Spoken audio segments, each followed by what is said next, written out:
வணக்கம் நண்பர்களே. இன்னைக்கு நம்ம கிச்சனில் வாத்துக்கறியில் தண்ணி குழம்பு வச்சு எப்படி வாத்து வறுவல் செய்கிறதுன்னு பார்க்க போகிறோம். இது வாத்துக்கறி வந்து ரொம்ப சளிக்கு வந்து ரொம்ப நல்லது. அது வந்து ஃபஸ்ட்டு 2 டேபிள் ஸ்பூன் எண்ணெய் ஊற்றிட்டு கடுகு ஆட் பண்ணிக்கிறோம்.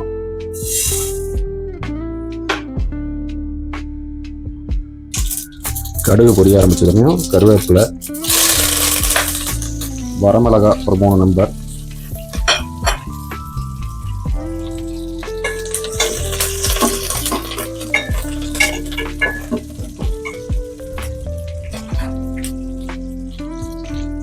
இப்போ வந்து கறியை ஆட் பண்ணிக்கலாம்.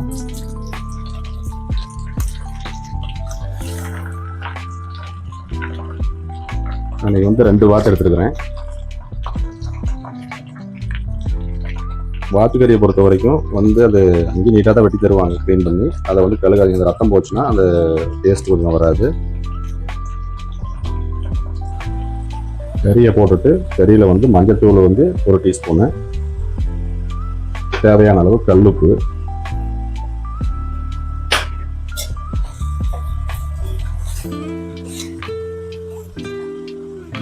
ரெண்டையும் சேர்த்து நல்லா கிளறி விட்டு தண்ணி விடுற வரைக்கும் வேக விடுங்க.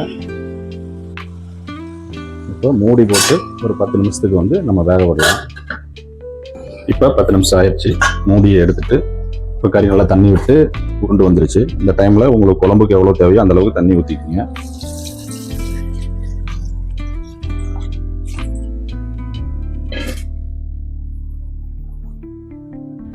இப்போ மூடி போட்டு கறியை வந்து ஒரு 15 நிமிஷம் வேக விடுவோம்.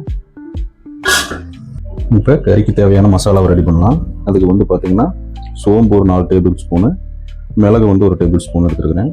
இதை அரைச்சி எடுத்துக்கலாம். இந்த அளவுக்கு அரைச்சி எடுத்துக்கிட்டு இது கூட ஒரு 10 பல் பூண்டு, இஞ்சி இது 2 ஆட் பண்ணிக்கலாம்.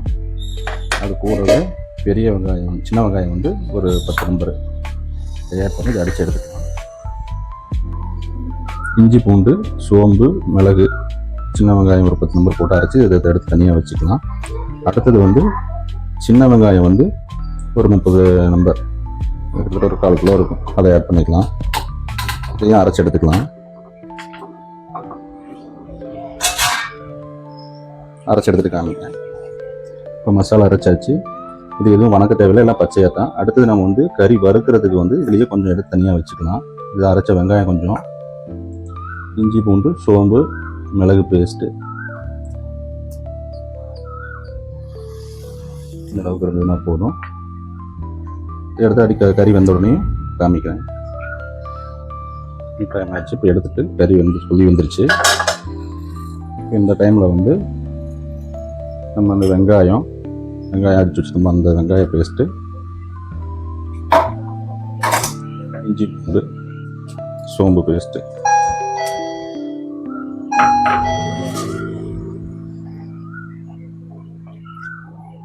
இதை போட்டு நல்லா கலந்துட்டு ஒரு கொதி வர வரைக்கும் விடலாம்.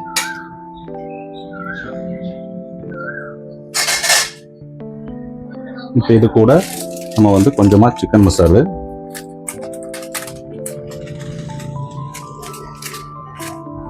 மல்லித்தூள் கொஞ்சம்,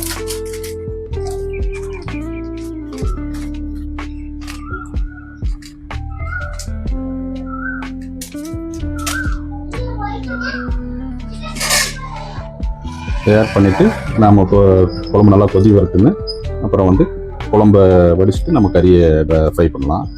கொதி வந்தோடனே நான் காமிக்கிறேன். இப்போ குழம்பு கொதி வந்துருச்சு. இப்போ இது கூட வந்து நாம் ஒரு மீடியம் சைஸ் தக்காளி, ஒரு 3 தக்காளி வந்து அடித்து இதிலேயே மிக்ஸ் பண்ணிடுறோம். மிக்ஸ் பண்ணிவிட்டு இது கொதி வந்த வாட்டி நான் காமிக்கிறேன். இப்போ கறி நல்லா வெந்துருச்சு. இப்போ வந்து நம்ம கறியை தனியாக எடுத்துட்டு குழம்பு தனியாக எடுத்துட்டு கறியை வந்து ஃப்ரை பண்ணும்போது உங்களுக்கு காமிக்கிறேன். இப்போ கறியை வந்து ஃப்ரை பண்ணுறதுக்கு நான் சின்ன வெங்காயம் ஒரு 15 சின்ன வெங்காயம் வந்து கட் பண்ணி வச்சுருக்கேன். பச்சை மிளகா ஒரு 5 நம்பரு, கருவேப்பிலை, 2 மீடியம் சைஸ் தக்காளி கட் பண்ணி வச்சுருக்கிறேன். வாங்க ஃப்ரை பண்ணுறதுன்னு பார்க்கலாம். இப்போ நம்ம கறியை ஃப்ரை பண்ண ஆரம்பிக்கலாம். அதுக்கு நம்ம ஒரு 2 டேபிள் ஸ்பூன் வந்து கடலெண்ணெய் வந்து ஆட் பண்ணிக்கலாம்.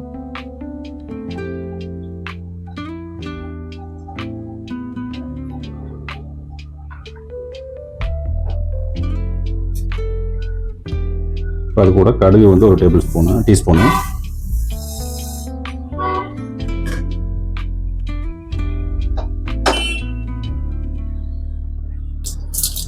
இப்போ கடுகு பொரிஞ்சிருச்சு. இப்போ அது கூட நம்ம வந்து சின்ன வெங்காயமும் பச்சை மிளகாயும் ஆட் பண்ணிக்கலாம்.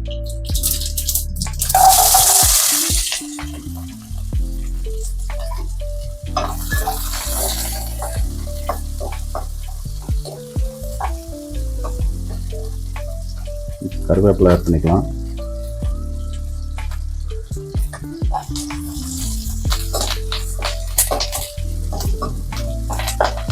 வெங்காயம் வந்து கண்ணாடி பதத்துக்கு வதங்கட்டும். வெங்காயம் வதங்கிடுச்சு. இந்த டைமில் வந்து நம்ம ஃப்ரை பண்ணுறதுக்கு எடுத்து மசாலாவை நம்ம ஆட் பண்ணிக்கலாம்.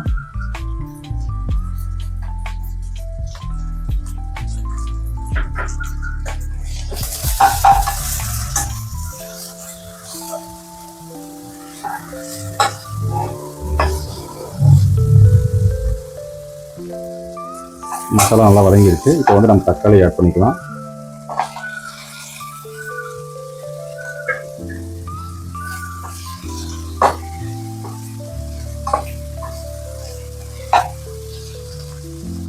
இப்போ தக்காளி வதங்குறதுக்காக நம்ம கொஞ்சம் வந்து உப்பு ஆட் பண்ணிக்கலாம்.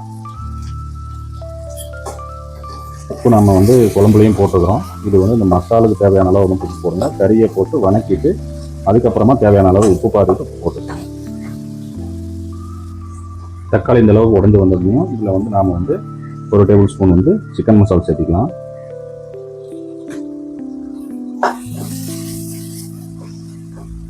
நான் பச்சை மிளகா வந்து 5 போட்டுக்கிறேன். ஏன்னா சிக்கன் மசாலா போடுறதுனால அது உங்களுக்கு எப்படி டேஸ்ட்டுக்கு தகுந்த மாதிரி நீங்கள் காரத்துக்கு தகுந்த மாதிரி நீங்கள் போட்டுக்கோங்க. இது கூடவே நம்ம எடுத்து குழம்புல இருந்து ஒரு டீ டம்ளர் அளவுக்கு குழம்பு வந்து இதில் மிக்ஸ் பண்ணிக்கலாம்.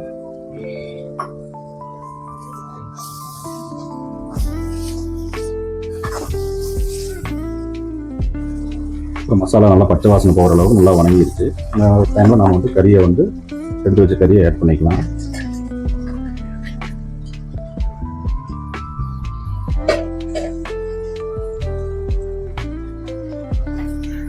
கறியை நல்லா ஃப்ரை பண்ணிவிட்டு காமிக்கிறேன். ஒரு 5 நிமிஷம் கறியை வந்து பரட்டி விட்டுட்டே இருங்க. இந்த மசாலாலாம் கறியில் வந்து ஆட் ஆகிட்டோம். இப்போ கறி வந்து மசாலாவில் 5 நிமிஷம் நல்லா வணங்கிடுச்சு. இந்த டைமில் வந்து நம்ம கொத்தமல்லி தழையை ஆட் பண்ணி நம்ம ஸ்டவ் ஆஃப் பண்ணிக்கலாம்.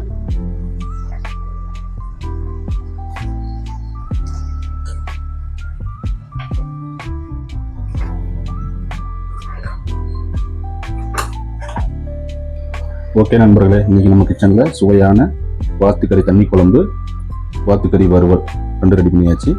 இந்த ரெசிபி நீங்களும் செஞ்சு பாருங்கள். சளிக்கு வந்து குழந்தைங்களுக்கு சளிக்கு வந்து ரொம்ப நல்லா இருக்கும், டேஸ்ட்டாக இருக்கும். ரெசிபி பிடிச்சிருந்ததுன்னா சேனலை லைக் பண்ணுங்கள், சப்ஸ்கிரைப் பண்ணுங்கள். நன்றி.